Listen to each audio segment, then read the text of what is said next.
안녕하십니까, 장 대표입니다. 자, 소개 코인은 니플 XRP 코인입니다. 자, XRP 코인 요즘 들어서 해당되는 코인이 어디까지 간다 이런 목표가의 뉴스가 엄청나게 많이 나오고 있죠. 자, 이게 3월 27일 아침에 나온 뉴스인데 44달러를 간다. 전문가가 밝힌 차익 실현 구간은 어디일 것인가? 뭐 이것뿐만이 아닙니다. 그 다음 뉴스 한번 보시죠. 이번엔 ETF에 대한 승인 확률이 87%가 높게 나오고 있고 최대 29.32달러까지 간다. 자, 이러한 부분에 대한 예측 뉴스가 엄청나게 나와요. 근데 현재 시장의 모습은 어떻습니까? 많이 올라갑니까? 안 올라가죠. 자, SEC와의 합의가 끝났고 벌금도 감면을 받았는데 상승은 1%에 그쳤다. 어제 날짜라 마이너스 4%까지 하락했다가 오늘 반짝하고 다시 한번 끌어올려주고 있는데 얼마 올라갑니까? 3,500원대에서 왔다 갔다 하고 있는 모습을 보여주고 있어요. 자, 제가 이 말씀을 드리는 이유는 해당되는 목표 단가의 설정은 많은 전문가들이 많이 하고 있으니까 그 부분은 크게 의미가 부여를 하지 못하죠. 왜냐하면 지금 아직 3달러를 돌파하지도 못했는데 44달러, 77달러 이게 무슨 꿈 같은 이야기냐? 라고 생각하실 겁니다. 그래서 현실적으로 우린 XRP 코인을 어떻게 투자에 대한 관점을 가져가야 될 것인가. 자, 리플랩스, SAC와 니플이 완벽하게 합의를 했음에도 불구하고 왜 1%밖에 상승이 그칠 수밖에 없었을까? 이 부분을 하나씩 말씀을 드려볼 거니까 오늘 영상 끝까지 보시는 걸 추천을 드리고요. 현재 XRP 코인 일봉의 모습을 보시면 어떻습니까? 정말 지긋지긋한 박스권의 연속이죠. 자, 3,000원부터 3,500원 사이, 3,500원부터 3,750원 사이 현재 금가 0.66% 상승한 3,504원대. 자, 이러한 박스권 라인을 만드는 요인은 뭐라고 했습니까? 고래들이 추가적으로 비중을 추가하고 있는 과정 중에 하나다라고 말씀을 드렸죠. 물론 이 고래가 100%다 진입하고 있으니까 여기는 필수적으로 우리가 100% 모두 다 매수 들어가도 됩니다. 라고 드리는 말씀이 아니에요. 고래들은 이러한 박스권 라인을 만들면서 움직이는 이유가 그들의 비중을 추가하는 부분에 있다. 라고 여러 번 말씀을 드렸죠. 자, 최근에 나왔던 뉴스 중에 하나가 고래가 계속 니플을 사 모으고 있습니다. 매집하고 있습니다. 라는 뉴스죠. 자, 매집하고 있습니다. 당연히 긍정적일 수밖에 없죠. 근데 이 매집이라는 의미가 뭐라고 했습니까? 올라가던 것도 다시 내리게, 올라가던 것도 다시 내리게. 그래서 이 저점에 매수하는 게 바로 매집이다. 라고 여러 번 말씀을 드렸죠. 지난 12월 20일에도 해당되는 고래들의 손바뀜이 있을 때도 똑같은 모습을 보였거든요. 자, 12월 20일 차트를 먼저 보면서 말씀을 이어가 볼게요. 좀 더 줄여보겠습니다. 자, 이게 12월 20일 날짜거든요. 12월 20일 날짜에 어떠한 움직임입니까? 여기거든요. 자, 3,000원을 이탈했다가 다시 끌어올려서 3,500원 부근에서 마감한 이때 바로 12월 20일입니다. 제가 12월 20일 날 고래가 매도했다라는 부분이 굉장히 의미하는 바가 크다라고 말씀을 드렸죠. 왜냐하면 12월 20일 날 매도 그 두 가지가 일어나면서 고래들은 손바뀜이 나타났다라고 말씀드렸다면 이 박스권 라인이 굉장히 중요할 수밖에 없겠죠. 지금까지 이어진다면 3,000원, 3,500원 이 박스권 라인에서 움직였었다는 거. 그래서 여기를 이탈했다가도 다시 끌어올리고 여기를 이탈했다가 다시 끌어올려주는 이유가 바로 이 3,000원을 지지받기 위해서다. 그렇다면 지금 이 라인 때는 확실한 지지 라인을 형성했다. 라고 판단할 수 있죠. 근데 지금 단가는 얼마입니까? 3,500원대. 이게 어떤 시점과 똑같습니까? 12월 달에 끝나서 1월 달 올라서자마자 3,500원 부근에서 움직였다가 다시 이런 계단식 상승력을 보내서 움직였던 거 기억나시죠? 지금 그 모습과 굉장히 유사합니다. 그래서 전 고점 라인인 5,000원 부근에 올라갈 것이다. 이 부분으로 판단할 수 있는 건 안 되겠죠. 우리가 차트만 보고 매매 대응하거나 기술적 분석만 매매 대응하면 안 된다는 거. 왜? 우린 기본적인 분석까지도 맞춰놓은 상태에서 매매 대응해야지 보다 더 안정적인 투자가 되겠죠. 오늘 이 부분을 하나씩 풀어서 말씀을 드릴 거니까 XRP 코인 3,500원을 왔다 갔다 하고 있고 오늘 날짜도 변동성을 엄청나게 보여주고 있지만 고래들은 왜 매집을 했는지 그리고 이 부분을 통해서 우리 또한 어떠한 매도 대응 전략을 가져가야 될까? 비중 관리는 어떻게 해야 될까? 그리고 가장 중요하다는 수익 구간은 어떻게 하면 더 극대화로 만들 수 있을까? 이 부분들을 하나씩 풀어서 말씀드릴 거니까 영상은 끝까지 보시는 걸 추천드리고요. 영상 본격적으로 시작하기 전에 구독과 좋아요, 알림 설정 아랫부분에 따봉 버튼까지 눌러주시면 너무나 감사하고요. 우선 해당되는 XRP 코인의 상승에 대한 모멘텀 뭐가 있습니까? 첫 번째로 CBDC란 디지털 화폐의 중추적인 역할을 하고 있다. 이거는 IMF라는 국제통화기금도 CBDC를 만들 때 니플과 자문을 구하면서 만들고 있다는 거. 두 번째로 뭐가 있습니까? 스테이블 코인. 스테이블 코인은 달러와 1대1로 연동된다. 이걸로 끝나는 게 아니라고 그랬죠. 미국 입장에서는 달러를 더욱더 강하게 만들기 위해서 꼭 스테이블 코인이 필요하다. 지난 트럼프 대통령이 백악관 서밋에서 이야기했던 부분과 똑같습니다. 세 번째로 뭐가 있죠? IPO, 주식시장의 상장, ETF, 펀드 시장의 상장이라는 이벤트가 있습니다. 이 두 가지는 SEC의 힘이 필요한데 SEC가 이제야 법정 소송에서 항소를 취하했으니까 이제는 증권이 아니라 상품으로 분류했다라는 거니까 이것 또한 굉장히 빠르게 나올 가능성이 높겠죠. 오늘 이 부분도 하나씩 설명해 드릴 거니까 다시 한번 말씀드립니다. 영상은 끝까지 보시는 걸 추천을 드리고 그리고 왼쪽 하단에 보시면 파란색 링크 있습니다. 이 링크를 클릭하시면 자료 먼저 넣어 드릴 거고 톡방 링크도 같이 넣어 드릴 거니까 실시간 매수, 매도, 대응 어떻게 하면 좋을지 안정적인 투자의 관점을 함께 만들어 가시면 더욱더 좋을 것 같습니다. 이해되시죠? 자, 그러면 오늘 영상 본격적으로 시작을 해보겠습니다. 자, 우선 12월 20일 날 어떠한 이벤트가 있었을까? 제가 이거 설명 많이 해드렸는데 다들 기억나시죠? 업비트의 고래가 1조를 팔았다고 해요. 니플 1조를 팔았다. 12월 20일이죠. 자, 이 날짜에 1조를 팔았는데 왜 3,000원 이탈했다가 다시 3,500원 부근까지 끌어올렸을까? 이건 왜 그렇습니까?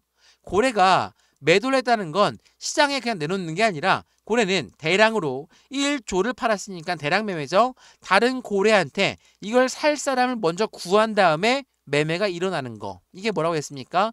대량 매매가 발생되었다. 대량 매매는 말 그대로 블록 딜이라고도 하죠. 현재가보다 좀 더 저렴하게 줄 거니까 살 사람 하고 매수자를 먼저 확인한 다음에 매도가 일어난다는 거. 어때요? 고래의 손바뀜을 말한다라는 거. 그러면 바뀐 고래 입장에서 이때가 최소한 3,000원에 매수했다고 치죠. 3,000원에 매수했는데 이들의 매입 단가가 3,000원입니까? 그렇지가 않죠. 그들의 매입 단가는 훨씬 더 낮습니다. 그럼에도 불구하고 왜 이 3,000원대를 지지받으려고 했을까? 그들 또한 수익 구간을 보존하면서 움직이기 때문이라는 걸 다시 한번 체크하시면 좋을 것 같고요. 이러한 고래들의 비중을 왜 추가하고 있을까? 말씀드렸던 니플 코인의 상승에 대한 모멘텀이 충분하기 때문에 고래들 또한 사모으는 게 맞겠죠. 근데 고래들은 매집 라인을 구축한다라고 했으니까 함부로 끌어올리지 않는다는 거. 상승과 하락을 반복적으로 보여주면서 그대 저점 라인에 계속 매집을 먼저 한다라는 거. 이 부분은 어디에서도 우리가 알 수 있었습니까? 지난 비트코인 ETF가 나왔을 때 어때요? 비트코인 ETF가 나왔다는 건 가상자산에서 제도권 자금으로 넘어가는 시장을 만들었다. 이게 시장을 굉장히 우월하게 만들었어요. 왜? 그러니까 이제는 가상자산이 아니라 제도권 자금이 유입되는 시장이니까 완벽한 금융시장이다 라고 우리는 판단할 수가 있었다는 거. 그게 비트코인 ETF로부터 시작했습니다. 근데 비트코인 ETF의 선점 효과의 노림수를 보게 되면 비트코인 현물 ETF의 승인 시점은 비트코인 가격이 최저가에 해당할 때 나온다. 월가는 월스트리트는 코인 시장 진입을 준비하면서 비트코인을 먼저 매집하고 나서 ETF가 출시가 된다. 선순위가 뭡니까? 최저가를 만들고 최저가일 때 매집이 먼저라는 거예요. 자, ETF가 긍정적인 소식이고 고래들의 자금이 유입될 수밖에 없는 펀드인데 이렇게나 끄집어 내린다? 그러면 누가 매도했을까? 개인들이 매도했죠. 왜? 개인들은 호재성 이벤트를 앞에 두고 하락하게 되면 이게 상승에 대한 재료가 아니구나. 아니면 상승 재료가 이미 선반영이 되었구나. 그럼 우리도 빨리 매도해야 되겠다. 이런 생각들을 먼저 한다라는 거예요. 당연히 개인들이 매도를 해야지 그 물량을 누가 받습니까? 고래가 수급한다는 거. 이게 굉장히 중요할 수밖에 없어요. 주식 거래를 오래 해봤고 코인 거래 오래 해보셨으면 아시겠지만 고래라는 세력들, 주식으로 치면 세력이겠죠. 이러한 아이들은 절대로 개인들을 봐주지 않습니다. 개인들 너희는 약하니까 정말 좋은 코인인데 들어와라. 우리가 이따 들어갈게. 너희는 이 코인 정말 나쁜 코인이니까 너희들부터 나가. 우리가 이따 나갈게. 이렇게 하는 게 고래입니까? 아니죠. 고래들은 자기 살기 먼저 바빠요. 개인들 보지도 않습니다. 그래서 이러한 매집 구간을 가져올 때 개인들은 매도가 나오겠지만 그 매도 물량을 매집하는 게 고래였다는 거. 비트코인도 마찬가지였고요. XRP 코인은 일반적인 코인과는 틀리다라고 이야기하죠. 금융시장과 그렇게 밀접하게 연결되어 있고 엄청난 호재성 이벤트가 많음에도 불구하고 이렇게 시장에서는 움직임을 가져올 때, 변동성을 가져오거나 하방 압박을 가져올 때는 개인들 먼저 매도가 나오고 그 개인들의 매도 물량을 고래가 조금씩 비중을 추가하고 있는 관점이라는 걸 다시 한번 체크해 보시면 너무 좋을 것 같습니다. 이해되시죠? 자, 그러면 해당되는 XRP 코인, 왜 고래는 이 XRP 코인을 사 모을 수밖에 없을까? 자, 이거 한번 보세요. 이게 3월 27일 아침 7시에 나왔던 뉴스네요. 니플은 트럼프 당선 후에 결제 계약이 급증했다. 어떠한 결제 계약입니까? 바로 계좌 이체입니다. 송금이죠. 자, 스위프트를 대체를 가속화하겠다. 이거 제가 여러 번 설명해 드렸는데 XRP 코인과 스위프트의 차이점, 이거 제가 이전 뉴스를 보면서 말씀 많이 드렸었죠. 어떤 뉴스였습니까? 글로벌 9개 은행이 해당되는 XRP를 사 모을 수밖에 없다. 이게 언제 나왔어요? 2월 12일 날 나왔죠. 자, 스위프트는 전통적인 송금 서비스입니다. 누구의 송금 서비스? 국가 간의 송금 서비스. 그러니까 우리나라 원화에서 일본 엔화로 바뀔 때 이렇게 다이렉트로 쏠 수 없죠. 달러를 중심에 꼭 끼고 나서 달러로 원화를 달러로 바꾸고 달러를 엔화로 바뀌는 작업. 이게 바로 스위프트예요. 근데 이 스위프트를 대체할 수 있는 게 뭐라고 했습니까? XRP가 국제 송금을 맡을 수 있다. 그렇다는 건 우리나라 XRP에서 일본의 XRP로 다이렉트로 송금할 수 있는 거예요. 이게 바뀌는 대체 역할을 할 수 있다. 그렇다면 글로벌 9대 은행이 왜 니플을 대량으로 매입할 수밖에 없느냐? 이 부분이 설명이 되는 거예요. 최대 50달러까지 전망치가 나오고 있다. 이번엔 또 50달러네요. 자, 이러한 목표 단가가 너무나 높은 단가, 정말 어이없는 단가다라고 생각하시면서 그냥 뉴스를 넘기지 마시고 이러한 뉴스에 속뜻이 있다는 것을 숫자를 보지 마시고 그 속뜻을 먼저 판단하시는 걸 추천드리고요. 공급 쇼크가 온다는 건 무엇을 말합니까? 사고 싶어도 못 사는 거예요. 품절 코인이 될 수밖에 없다라는 거. 지금 현재 XRP 코인이 한 스텝씩 계속적으로 현재 있는 전통 금융시장과 굉장히 밀접하게 연결되어 있는 건 RWA 시장을 통해서도 알 수가 있죠. 자, 이 뉴스도 한번 보시죠. 니플 보수적 기준으로 15달러까지 갈 수밖에 없다. 이 부분이 나오면서 RWA 시장에 대한 이야기가 나오거든요. 자, RWA는 뭡니까? 우선 이 RWA는 실물 경계 자산이에요. RWA는 우리가 투자하고 있는 건 가상자산인데 실질적으로 결제할 수 있는 서비스 바로 RWA입니다. 자, 이 RWA에 어떠한 역할을 하냐? 니플 최근에 3월 17일 날 두바이 송금으로 새로운 도약을 가져갈 거고 두바이 승인입니다. 장기적인 상승 신호가 될 것이다. 이게 어떤 걸 말합니까? 아랍에미레이트와 지난번 파트너십을 계속적으로 갖고 있는 니플 코인 입장에선 이제 두바이에서 DFSA 결제할 수 있는 승인을 맞았다라는 거. 이게 바로 RWA거든요. 실질적으로 결제할 수 있는 시스템을 구축하고 있는 게 XRP 코인이라는 거. 근데 이것뿐만이 아니에요. 두바이 승인뿐만이 아니라 미국 기관들과 손을 맞잡고 이미 디파이에서 그 로드맵을 공개했죠. 어떤 부분이었는지 커스터디부터 말씀을 드릴게요. 자, 암호화폐 커스터디 상표를 출원하면서 미국 재무부 비트코인과 보관을 논의했다. 이 커스터디는 뭐라고 했습니까? 수탁 사업이라고 했죠. 수탁 사업은 뭐예요? 은행과 같은 역할을 하는 거예요. 은행과 같은 역할을 하는데 위에 미국 재무부가 비트코인 보관과 함께 XRP를 이야기했을까? 그 뉴스는 어디에 나왔습니까? 지난 3월 11일 날 나왔던 뉴스예요. 미국 재무부는 XRP 비트코인의 가치를 극대화 추진할 것이다. 이게 어떤 부분이라고 했죠? SEC가 항소를 취하기 전에 나왔던 뉴스거든요. 이 전에 어떠한 제안서가 올라왔습니까? SEC 제안서에 이게 나왔어요. XRP가 벌금이 있는데 뭐 지금에서야 5천만 달러로 되어 있지만 이 5천만 달러의 벌금을 XRP로 내겠다. 이게 어떤 걸 의미합니까? 미국 정부가 이제 XRP를 보유할 수 있는 거예요. 어떤 의미죠? 트럼프 행정부의 암호화폐 전략 중에 하나가 뭐였죠? 비트코인을 비축해 놓겠다. 이게 그 전략이에요. 근데 SEC한테 벌금을 XRP로 낸다? 미국 정부가 리플 또한 비축해 놓을 가능성이 높아졌다. 그래서 전략적인 자산으로 리플 또한 이용할 수 있겠다. 이러한 관점으로 가져가야지 되는 겁니다. 어떤 뜻인지 이해되시죠? 이게 굉장히 중요합니다. XRP는 일반 코인과는 틀려요. 엄연히 틀립니다. 제도권 자금과 굉장히 밀접하게 연결되어 있기 때문에 그만큼 SEC한테 힘을 못 썼던 걸 수도 있습니다. 그래서 XRP 코인의 월봉을 보시면 SEC한테 압박당했을 때 어때요? 1,000원대 라인을 돌파하지 못했던 게 얼마나 이어졌습니까? 4년간이에요.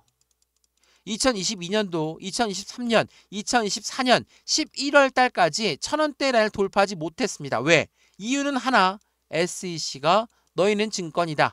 증권법을 따라야 된다. 너희들의 판매 방식은 잘못됐다. 너희들의 판매 방식 중에 증권성 여부가 충분히 있다. 이 부분으로 엄청나게 시장을 압박했죠. XRP뿐만이 아니에요. 전체 코인들 대부분이 다 너희는 증권이니까 우리 증권법을 따라야 돼. 이렇게 이야기했던 게 SEC입니다. 근데 지금 태세가 바뀌었죠. 완전 정반대가 됐어요. 왜? 이유는 뭡니까? 트럼프 정권이 아무래도 지금 뭐 관세 때문에 시장을 너무 뒤흔들고 있죠.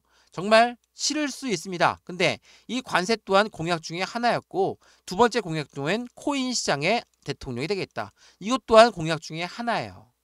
관세 정책의 공약이 제대로 실현이 안 되면 코인 또한 제대로 안 될 수도 있다는 것입니다. 어떤 뜻인지 되시죠?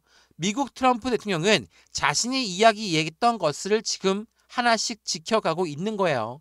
지켜나가고 있는 것 중에 틀림없이 관세라는 것은 시장에 영향을 크게 주고 있지만 이 부분으로 전체적인 공약들이 흔들릴 수 있다면 안 되겠죠. 미국 외부적으로는 글로벌 시장을 누르고 있는 관세가 전체 시장을 누르고는 있지만 미국 안에서는 SEC가 모든 정책을 풀고 있고 앞으로 코인 시장에 더욱더 긍정적인 힘을 더욱더 가져갈 만한 정책들을 펼쳐나가고 있다는 것도 다시 한번 판단하시면 너무 좋을 것 같고요. 이러한 부분들도 왼쪽 하단에 링크 있어요. 파란색 링크만 클릭하시면 자료 먼저 넣어 드릴 거고 톡방 링크도 같이 넣어 드릴 거니까 실시간 매수, 매도, 대응 확실한 투자의 관점을 함께 만들어 가시면 너무 좋을 것 같고요. 지금 영상 무료예요. 핸드폰으로 무료로 잘 보고 있으시죠? 그러면 자료도 무료로 받아보시고 톡방도 무료로 들어와서 판단해 보셔도 충분할 것 같습니다. 이해되시죠? 자, 그럼 제가 몇 가지 더 설명을 해드릴 건데 XRP 코인의 상승에 대한 모멘텀 중에 가장 중요한 부분이 RWA라고 말씀드렸죠? 자, 이거 한번 보세요. 커스터디 사업을 신청을 했고 이 리플의 커스터디는 주식과 채권, 부동산 등의 실물 자산을 토큰화하는 RWA, 가상자산도 보호할 수 있도록 설계가 되었고 특히나 미국의 기관과 기업들이 더욱 안전하게 가상자산을 수탁할 수 있도록 지원한다. 이게 바로 커스터디예요. 굉장히 중요하겠죠? 왜? 어디와 연결되어 있습니까? 미국의 기관들과 연결되어 있고 여러 기업들과 연결되어 있는 게 이 커스터디 사업이고 이 수탁 사업이 성공적으로 된다? XRP는 일반적인 코인과 틀리고 일반 은행에 있는 원화, 달러 이런 기존의 화폐 단위와 틀린 모습을 보여줄 수밖에 없어요. 그래서 스위프트 대체제로 RWA 해당되는 XRP 코인이 더욱더 크게 각광받을 수밖에 없다라는 거. 그 관점을 다시 한번 체크해 보시면 너무나 좋을 것 같고요. 또 하나 미국 연준이 만든 패드나우 서비스 있죠. 이 패드나우 서비스가 어떤 서비스입니까? 실질적으로 해당되는 실시간 결제 혁신을 목표로 하는 게 바로 패드나우예요. 미국 연준이라는 곳이 만든 거죠. 미 연준은 참고로 얘기하면 기준 금리를 결정하는 아이들. 굉장히 힘이 막강할 수밖에 없습니다. 달러의 금리를 결정하기 때문에 이들의 말 한마디에 따라서 전체 시장이 움직이는 거, 뭐 주식 거래든 코인 거래든 다들 보셨을 겁니다. 미 연준이 만든 이 패드나우 서비스는 미국 내 실시간 결제 혁신을 목표로 하고 있고 이미 해당되는 부분에 1,200개 이상의 금융기관이 참여하고 있다. 향후 10,000개 이상의 은행과 기관을 통합할 계획을 갖고 있죠. 근데 중요한 부분 뭐가 있습니까? 이 패드나우에 37개의 서비스 제공업체 중에 27개가 이미 니플과 직간접적으로 연결되어 있다는 거. 어때요? XRP 코인 정말 호재는 엄청나죠. 이러한 호재성이 많음에도 불구하고 안 올라가니까 답답한 마음 충분히 이해합니다. 저 또한 리플을 투자하고 있으니까 정말 절실하겠죠. 저도 빨리 리플이 5,000원을 넘어서 10,000원 돌파하고 쭉쭉 올라가면 좋겠죠. 근데 그렇게 갈 수 있는 시장이 아니에요. 지금 시장은 어떠한 시장입니까? 전반적인 금융시장과 같은 움직임을 함께 할 수밖에 없고, 이거는 정치적인 부분, 경제적인 부분, 사회적인 모든 부분이 같이 움직임을 좌우할 수밖에 없다. 왜 전쟁 나면 올라갑니까? 휘청휘청하죠. 미국의 지방은행이 문을 닫아도 휘청휘청해요. 그러한 부분들이 전체적인 금융시장과 함께 이 숨을 고르면서 움직일 수밖에 없다는 걸 다시 한번 체크하시면 좋을 것 같고요. 최근에 이 관세 때문에 엄청나게 힘이 빠지는 거 충분히 이해합니다. 저도 힘이 빠지는데 뭐 당연하겠죠. 근데 이 관세라는 부분은 우리가 넘어야 될 산입니다. 이 산을 어떻게 잘 넘어가느냐, 이 대응을 어떻게 하느냐에 따라서 이 산을 잘 넘을 수도 있고 힘들게 넘을 수도 있겠죠. 이 매수와 매도의 관점을 어떻게 가져가느냐는 확실한 이 산을 넘을 때 우리가 어떠한 장비를 갖고 있느냐, 그리고 얼마만큼의 현금을 확보하고 있느냐를 결정하는 부분이니까 그 부분을 통해 안정적인 투자의 관점도 함께 만들어 가시면 더욱더 좋을 것 같습니다. 이해되시죠? XRP 코인 영상 여기까지입니다. 영상 유익하였으면 구독과 좋아요, 알림 설정 아랫부분에 따봉 버튼까지 눌러주시면 너무나 감사하고요. 왼쪽 하단에 보시면 파란색 링크 있습니다. 이 링크 클릭하시면 자료 먼저 넣어드릴 거고 톡방 링크도 같이 넣어드릴 거니까 실시간 매수, 매도, 대응 함께 받으시면서 안정적인 투자를 함께 하시면 좋을 것 같고요. 지금 영상도 무료로 잘 보셨을 겁니다. 그러면 자료도 무료로 받아보시고 톡방도 무료로 들어와서 실시간 대응도 함께 받으시는 걸 다시 한번 추천을 드리겠습니다. 이해되시죠? 그래서 여기까지입니다. 언제나 성공적인 투자 정말 진심으로 기원합니다. 감사합니다.